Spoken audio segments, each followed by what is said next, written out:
Hey Internet, I'm back. Now the age of the Super Nintendo and Sega Genesis brought us a whole lot of fighting games. Some of them, like Mortal Kombat and Street Fighter, were really good.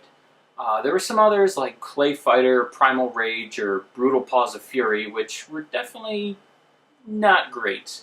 And there's at least one that was utterly terrible. You may be familiar with Shaq Fu. However, none of those even come close to whatever it is I'm going to be playing today.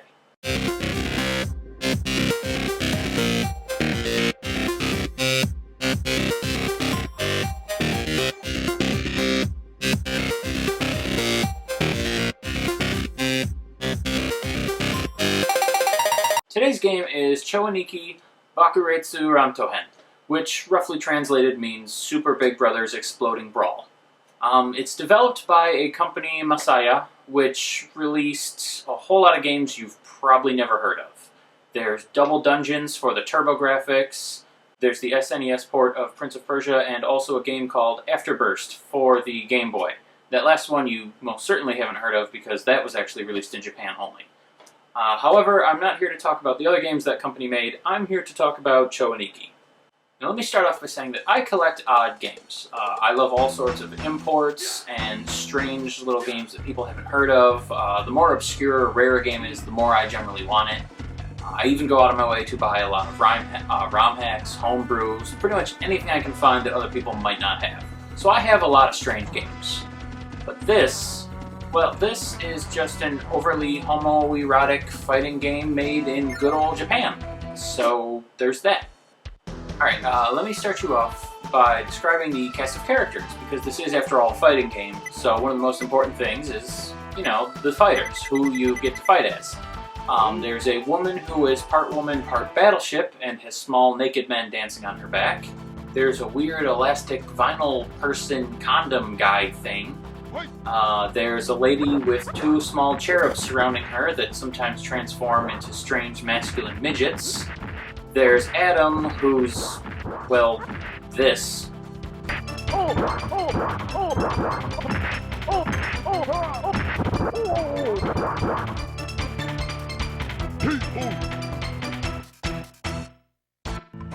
And of course, there's a robot Elvis. And if that somehow weren't weird enough for you, the stages in here really just bring out the strangeness to a whole new level.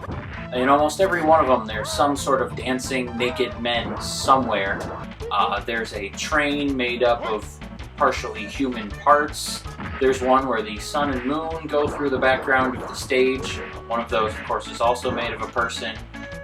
Everything here is just very strange. And it's not just the gimmicks like the very awkward characters or level design that make this weird. Even the controls in this game just seem a bit off. Whereas most fighting games in the Super Nintendo era, you were given a multitude of buttons to use, each one having a slight variation of your attack. A high punch or a low punch, high kick or low kick, or some other games it might be a fast versus a strong attack. Here you have two attack buttons, one that does a variation of punching type things, another that does a variation of kicking type things. I say that because with some of these characters being robotic, what they do is just different. But your other two buttons don't really appear to do anything. One of them, if pushed in rapid succession, will fire a large beam, but other times it just does nothing. There are the two shoulder buttons, which I believe can guard, but I don't think people in fighting games should guard, so I'm not really going to count that as a command. And even if you manage to figure out the controls, what's really strange here is that under your life bar, which operates as usual, is a stamina bar. And this runs out every time you use an attack or a move, and it refills every time you get hit.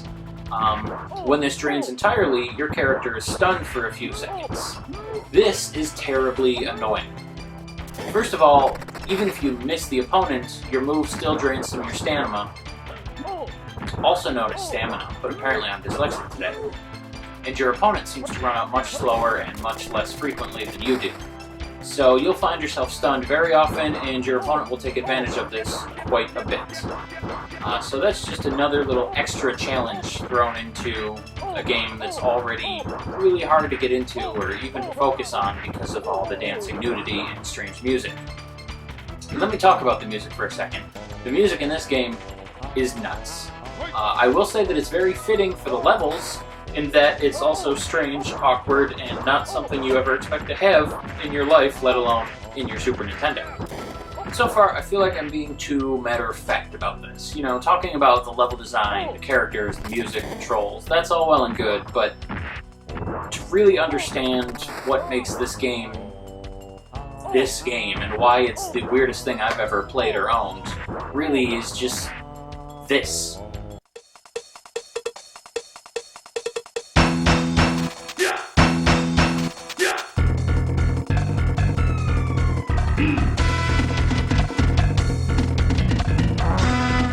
But hey, if you can somehow look past all of whatever the hell that was, and you also find yourself craving a mediocre fighting game with no real boss battles or point to the story mode, then I guess this might be the game for you.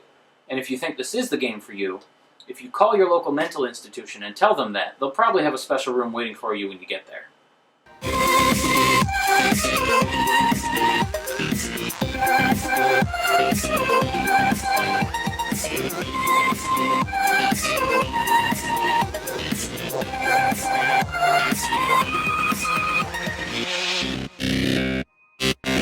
One last little scary note for y'all. This is just one game in a franchise of 8. This spans multiple platforms and even has a mobile game, so you can take all of this with you wherever you go. So, you know, just think about that.